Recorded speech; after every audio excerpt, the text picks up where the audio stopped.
did do a fantastic job of turning their turnovers into points, which is something our best offense has been our defense.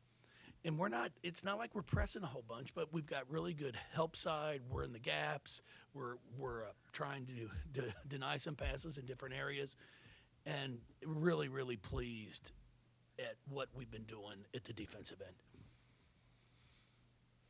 Coach, you kind of had to figure they were going to make a run at you in the fourth quarter. They're a strong team. What did you all do to basically negate the run they were trying to make? Well, we scored some baskets too, and then we came up with a stop, which the last 2.5, 3 minutes we're up 8, 10. It got down to 6, and we're trying to make sure we run through an offense. The last thing you want to do is come down the floor and fire up a quick shot.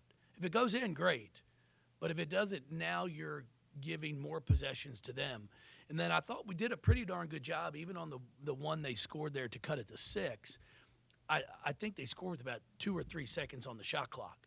So we had taken about 27 seconds off the game clock. And, if we're able to do that enough, then time is in our favor. But really, really impressed and pleased.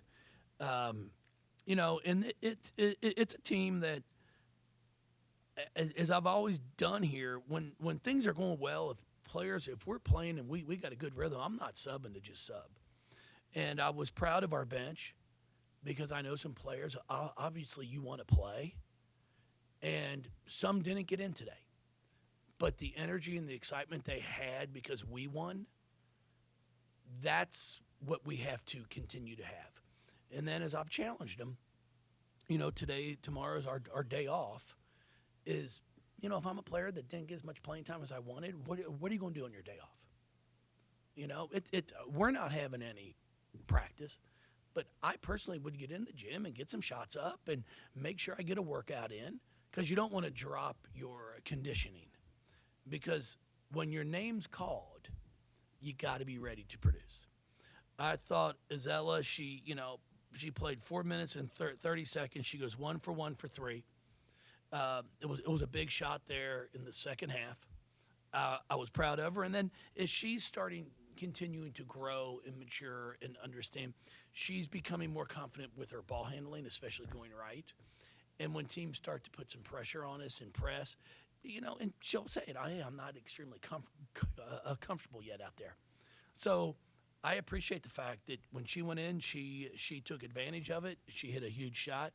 Aleph, I thought, started the game extremely well. She's one that I'm trying to continue to understand. I think E can be a really, really good 4 player in this league. She shot the 3 pretty well this summer, but it's an understanding of when we get the size advantage, you want to go post up.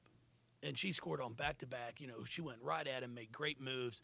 But then when they started to come in double, now you got to be able to make the pass out. And then now she wants to get in the gym on her own and continue to work on her three-point shot, because it's one that she just hasn't shot it well here yet, but I know she can do it.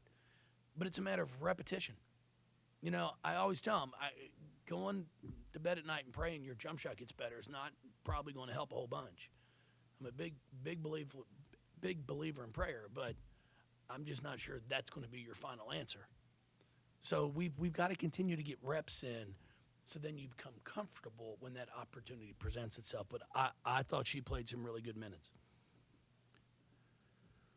In the minutes, Julia played all 40. Yep. Had, I guess, a season high, 13 points, 7 rebounds, 3 assists, 3 steals. Just how consistent was she for you guys today? I thought she played great. I thought in that one stretch, and it was a shame we couldn't get a bucket, because I think we had 4 shots. I think we got 3 or 4 offensive rebounds on the one possession, and she had a baseline jumper that I thought, if it goes in, I think it changes the whole game. Just all of a sudden it might blow it open, because we had 3 offensive rebounds, but I thought she was fantastic. She had, a big responsibility defensively on Morgan, and I thought did a really nice job. We were fortunate to get Kara Dunn in some foul trouble in the first half, because I've always been really impressed with her game. She goes 8 for 10, 1 for 1 for 3. She's just a kid that it doesn't matter what you ask her to do. Okay, I need you to play the 3. I need you to play the 4. She's like, okay, that's fine. I need you to post up. She'll go post up. And that's an all-around player. So I thought we did a really nice job for a majority of the game of dictating what we wanted them to do. Almost 9,000 today on a Sunday, which a lot of people might have wanted to stay indoors because of the weather. Just talk about how this crowd got behind this team and kind of helped them through it. Yeah, it was great. I thought they really got excited. They really got behind us there in the fourth quarter when we needed to stop. And it's one of the things I've talked to our players about. I go, guys, I think we've lost two games here at home. 3 games, I don't know, and we've had years where we don't lose at home. I said, our fans aren't used to that. So if you want them to keep coming back, you have to perform. You got to put it out there. And I even said on my post game, the biggest ovation of the entire night was when they introduced Casa. And I told Amanda, I said, Coach, that's a kid that averaged about 6 points a game. That this place actually absolutely went crazy, standing ovation, because how hard she played. Every single game. You never had question if she was going to play hard. You don't have to score 20 every night to make an impact. She'll forever be one of the top players that have played here because of how she played. And that's what I'm trying to get a few of our other players to understand. It's not all about scoring. It's Koss would guard 1 through 5. I mean, I joke with him. I'm like, in the year of the bubble, when we played down in San Antonio, when we played Stanford there in the Elite 8, she guarded Cameron Brink and did a great job. At 5'10". So it's a will that matters, and that's I was excited that she was able to come back and that they put her on the big screen, and I thought the ovation was fantastic. At the end of that Pitt game, I think Amari had some kind of shoulder situation, something on her shoulder, didn't play today. I guess what's her status? It's day by day, so we'll find out. She's just got a little nicked up that we need to give it a few days. She tried to go through a shoot around this morning and wasn't able to go. Then Reagan Bender got hit in the nose in practice yesterday. Wasn't feeling quite right today, and we're not going to take a chance with any of that. So hopefully they'll be back for Thursday.